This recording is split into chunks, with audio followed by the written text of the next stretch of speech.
Bonjour à tous et bonjour à toutes, bienvenue sur une nouvelle vidéo de Maître Dioscuros. Aujourd'hui nous nous retrouvons pour un jeu de Switch, Fire Emblem Warrior. Alors moi je l'ai depuis hier, donc le 20 octobre, et je dois dire qu'il est génial, j'ai beaucoup joué dessus, c'était vraiment cool. Donc nous allons parler un peu de ce jeu qui est sympathique. Donc Fire Emblem Warrior est un jeu vidéo d'action de type hack and slash, développé par Omega Force et Team Ninja, et édité par Koei Tecmo Game et Nintendo. Il a été annoncé en janvier 2017, le jeu est sorti sur la Nintendo Switch et la New 3DS le 28 septembre 2017. Au Japon, nous l'avons eu le 20 octobre. Donc, il s'agit d'un crossover entre la série Dynasty Warrior et Fire Emblem. Dynasty Warrior qui avait déjà fait le même crossover mais avec l'univers de Zelda, qui avait donné l'excellent Hyrule Warrior. Donc, est-ce que je préfère Hyrule Warrior ou Fire Emblem Warrior? Eh bien, peut-être que c'est grâce à la puissance de la machine, mais le Hyrule Warrior est encore mieux, c'est un pur petit bijou. Vous allez voir du gameplay, pour les puristes, j'ai mis une vidéo en japonais, enfin, avec les textes japonais et tout. Donc voilà.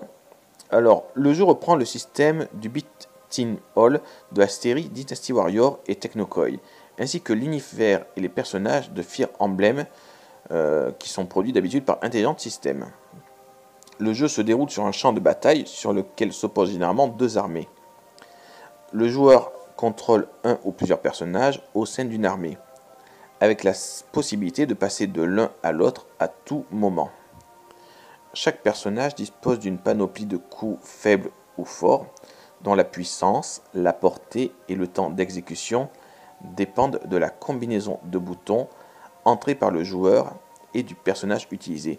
Par exemple, moi je joue beaucoup avec Chrome, et je l'ai pas mal développé, et c'est vrai qu'il a d'excellents combos. Après c'est mon avis personnel, c'est un très bon jeu. Le champ de bataille comprend des forts et des avant-postes qui reflètent la progression de l'armée qui les contrôle. Une armée peut prendre un fort ou un avant-poste de l'ennemi si elle élimine le soldat qui protège le dit fort ou l'avant-poste. Généralement c'est marqué au-dessus. Chaque armée dispose ainsi d'une base, l'équivalent d'un fort renforcé, qu'il faudra défendre à tout prix. La perte de la base est souvent synonyme de défaite pour l'armée qui le contrôlait. Donc voilà, vous pouvez voir déjà sur l'écran, graphiquement, c'est très très joli, c'est un très bon jeu, c'est un plaisir, c'est vif, c'est nerveux, c'est vraiment génial. Enfin moi je me suis éclaté, je me suis clairement éclaté dessus, il n'y a pas photo. Donc le joueur doit accomplir une série de missions, vaincre des capitaines ennemis, protéger un fort allié, prendre des forts ennemis, protéger tel ou tel personnage, empêcher tel ou tel personne d'aller chercher des renforts, etc. etc. Certaines personnes le trouveront peut-être un peu brouillon des fois parce qu'il se passe plein de choses, il y a beaucoup d'informations d'un seul coup, mais c'est vraiment vif et nerveux. C'est pas le style de jeu que vous pouvez faire en regardant autre chose par exemple. Il faut vraiment se concentrer dessus parce que c'est vif. Puis vaincre le commandant ennemi pour remporter la bataille, c'est souvent le cas. Le fait de pouvoir terminer ses missions tout en suivant l'évolution de la bataille, un ennemi attaque un fort allié, un ennemi est en mauvaise posture, etc., etc., donne un côté stratégique au jeu. Des fois, on vous demandera de courir dans tous les sens quand il y aura des... Enfin voilà, ça sera vraiment très sympathique. C'est, comme je vous ai dit, c'est vif et nerveux. Alors, les mécaniques issues des jeux Fire Emblem. Le système du triangle des armes, présent dans de nombreux jeux de la série Fire Emblem, est implanté dans ce jeu de la manière suivante. Si une unité a l'avantage sur son adversaire, elle lui inflige des dégâts et peut l'étourdir plus facilement, ce qui donne l'occasion de lancer une attaque très puissante. A l'inverse, si l'unité est en désavantage, elle inflige moins de dégâts et n'a aucune chance d'étourdir son adversaire. Selon ce système, les épées sont efficaces sur les haches, qui elles-mêmes sont efficaces contre les lances, et les lances bien sûr sont efficaces contre les épées. C'est bien sûr, ça reprend le système du pierre-feuille-ciseau. La magie et les arcs tombent en dehors de ce système et sont donc neutres. Le système de duo, introduit dans Fire Emblem Awakening, puis repris dans Fire Emblem Fate, est intégré au jeu de la manière suivante. Le joueur peut décider de former un duo avec un personnage allié. Ce dernier est à l'abri des attaques, mais peut aussi attaquer des ennemis. À l'aide d'une commande pour protéger le joueur d'une attaque ennemie de manière automatique, à condition que les jauges correspondantes soient suffisamment remplies. Les deux personnages en duo peuvent échanger les rôles à tout moment, ce qui permet potentiellement de donner un grand nombre de coups sans interruption. Les personnages montent de niveau au fil des combats, comme dans de nombreux jeux Dynasty Warrior, ou comme dans, j'en ai parlé au tout début, Hyrule Warrior, qui était très sympathique aussi.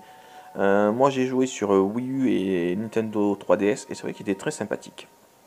Également, ça restait un peu vraiment dans le même esprit. Toutefois, les statistiques apparaissent régulièrement dans le jeu Fire Emblem, à savoir points de vie, force, magie, technique, vitesse, chance, défense et résistance. Ils apparaissent également dans ce jeu-là, pour reprendre un peu le système. Dans certains jeux de la série, notamment les plus récents comme Fire Emblem Awakening et Fire Emblem Fate, ou même le tout dernier qui est un remake du 2 Fire Emblem Echo, Shadow of Valencia, le niveau de soutien entre deux personnages augmente au fil des combats, s'ils restent à proximité l'un de l'autre, ce qui déclenche ensuite une conversation de soutien entre eux. Les conversations de soutien sont également présentes dans Fire Emblem Warrior. Certains personnages se battent à cheval ou sur des montures volantes. Pégase par exemple pour Cordelia, Wyvern par exemple pour Camilla. Les cavaliers se déplacent plus vite et quand ils se mettent à courir, peuvent repousser les ennemis à pied. Les unités volantes, quant à elles, sont les seules à pouvoir emprunter certains passages dans certains champs de bataille. Des passages impraticables à pied, comme des terrains de lave, des ravins pour abaisser des ponts-levis. En contrepartie, les cavaliers et les unités volantes souffrent de faiblesse face à certaines armes. Les unités volantes, comme les Pégases par exemple, craignent terriblement les flèches. Les personnages, donc on va faire un petit détour sur les personnages. Donc à la sortie du jeu, il y aura bien sûr des DLC, hein. On fera une petite parenthèse dessus après la vidéo. Au total, il y a 23 personnages jouables sont disponibles à la sortie du jeu, soit immédiatement après avoir progressé dans le jeu. Les personnages proviennent en majorité de Fire Emblem Shadow Dragon, de Fire Emblem Awakening et encore une fois de Fire Emblem Fate. Deux personnages jouables, Rowan et Liana, ont été uniquement pour ce jeu. Donc nous disions que Rowan et Liana ont été créés spécialement pour ce jeu. Donc avec eux, nous avons le Prince Chrome de Fire Emblem Awakening, le roi héros Martz de Fire Emblem Shadow Dragon, Corrin l'avatar de Fire Emblem Fate, Ryoma, le personnage, on va dire entre guillemets, principal de Fire Emblem Fate si vous prenez Héritage, Xander, le personnage principal de Fire Emblem si vous prenez la version Conquête, Darren, l'avatar de Fire Emblem Awakening, Lucina, la fille de Chrome, Lisa, Frédéric, eux aussi également de Fire Emblem Awakening, Kamiya, Léo, Takumi, Inoka, Sakura, Elise de Fire Emblem Fate. Sont également disponibles Lynn, Célissa, Tiki, Shida, Anna et Cordelia. Alors, Corrin et Darren apparaissent chacun en version masculine et féminine, mais seuls Corrin femme et Darren homme interviennent dans le scénario principal.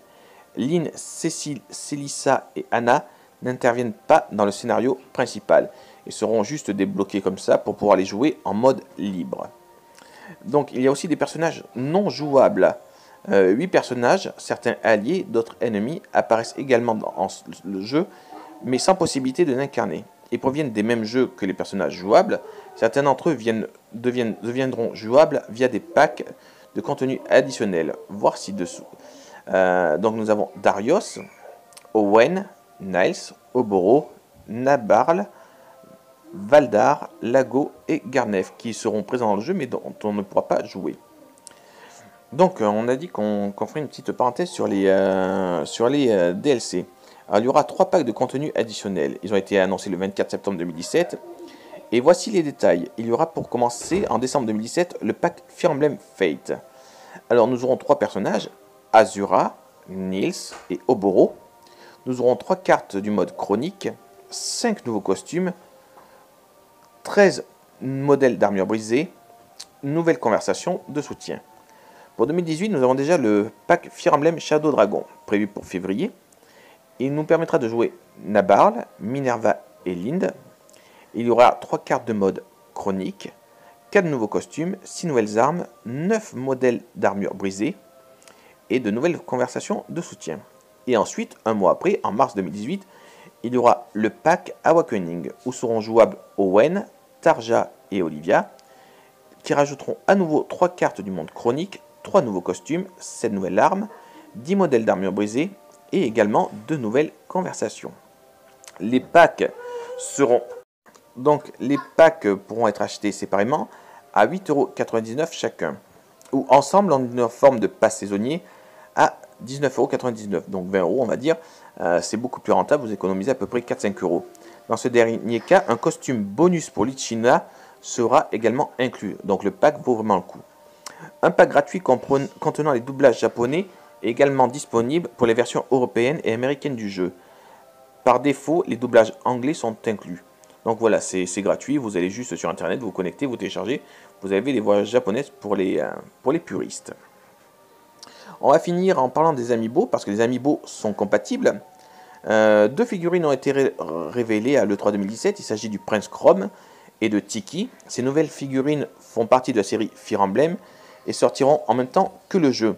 Les figurines amiibo représentant les personnages de Fire Emblem, ceux de la série éponyme mais ceux aussi de la série Smash Bros, seront compatibles, c'est-à-dire vous pourrez utiliser Ike, Darren, Lucina et enfin bref, tous les amiibo de Fire Emblem seront compatibles. Donc voilà, je ne vais pas vous embêter plus avec ce jeu. Je pense que vous avez l'occasion de vous faire une idée en voyant les images. Petite parenthèse pour les ventes, puisque le jeu vient juste de sortir, donc ça ne sera pas très épais. Je citerai juste que la première semaine, le jeu est sorti au Japon et s'est vendu à 60 000 exemplaires, dont 41 000 pour la version Switch, qui s'est beaucoup mieux vendue que la version Nintendo 3DS. Ce que je trouve normal. Les notes dans l'ensemble sont assez bonnes. Gamecult met la note de 7 sur 10, donc c'est le site français. GameSpot US lui met la note de 6 sur 10 et jeuxvideo.com lui met 15 sur 20. Metacritic, eux, sont sur 35 critiques, leur met une note de 74%. Donc voilà, c'est plutôt bon dans l'ensemble. Moi, mon avis, c'est que c'est un jeu qui mérite, oui, son 7-8 sur 10. Il est très bien, très nerveux, très vif, très beau. On prend vraiment plaisir à se défouler dessus. J'espère que vous avez beaucoup apprécié cette vidéo et que vous avez le temps de la revoir. En attendant, je vous dis au revoir pour une prochaine émission. A très bientôt. N'oubliez pas de liker et de vous abonner. Ça fait vivre les petites chaînes YouTube. Et je vous dis à très bientôt. Ciao, ciao.